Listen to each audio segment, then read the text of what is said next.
So how about a life lesson? I'm 7 or 8 years old. I'm following my hero around, who happened to be my father. Now, you have to understand, my father graduated high school only, but was self-made. A mechanical genius, a carpenter, a welder. It was unbelievable the things that Daddy could do. Highly intelligent, self-educated, a voracious reader. He was my hero. I worshiped him. On this particular Saturday morning, a gentleman had come over to buy a used radiator for a Model T.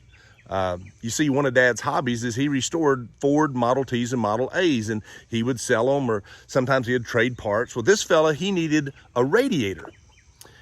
As we're walking out there, I'm right between them, tagging along like I always did. I heard my dad tell him about how great a shape it was in. He had pressure tested it. He would guarantee it. Never once dawning on me that 2 weeks before, some little boy with a brand new green hatchet, me. I'd just been given an Army hatchet, and it had green paint on it. Somehow, walking by that radiator, I barely caught it. I hit it, and water squirted.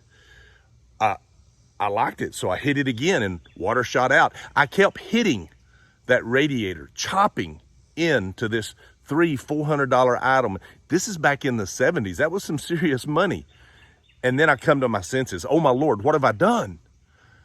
I just spun the radiator around and put the good side out. As the gentleman tells my dad he thinks he'll take it, he leans it out, and you can see those green chop marks in the back.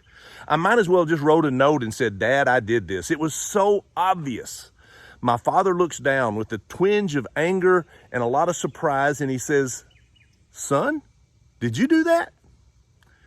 I'm shifting from foot to foot. I'm nervous. I'm panicked. I know I'm about to get in trouble.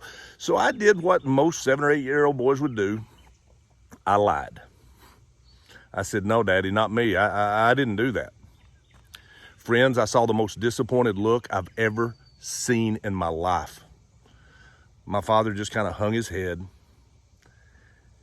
He said, Son, all a man has is his word.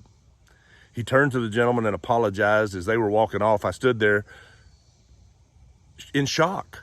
I can't believe it. I can get a whooping. I can't believe it. I can get in trouble. That's all he said. For 3 days, that bothered me. 3 days I suffered when I went to my father out of guilt, out of remorse. And I said, Daddy, I'm the one chopped on that radiator. My dad looked at me and said, I know, son. Just remember, all a man has is his word. I would a lot rather he had beat me, but I learned a life lesson. From that day forward, I never lied to my daddy. If I went out drinking or carousing and Daddy asked, I said, yes, sir, I did. All a man has is his word.